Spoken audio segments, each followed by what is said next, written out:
Gospodu Janezu Lenarčiču čestitam za nominacijo za resor krizno upravljanje. Gre zagotovo za zahteven in odgovoren resor. V Evropi imamo celo vrsto kriz, od migrantske, tudi okolje je neprizanesljivo, vedno pogosteje se srečujemo s požari, poplavami, potresi in zato zagotovo ne bo zmanjkalo dela na tem področju.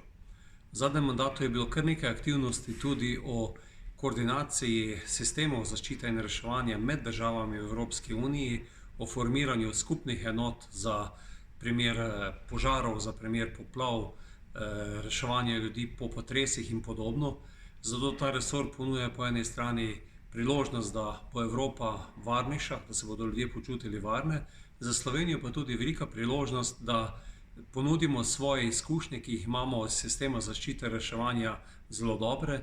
Predvsem slovensko gasilstvo je lahko vzgled Evropi, kako je potrebno organizirati sistem zaščite in reševanja, in verjamem, da bo gospod Janez Lenarčič pri svojem delu to tudi uporabil in izkoristil in še enkrat več uveljavil Slovenijo v evropskem prostoru.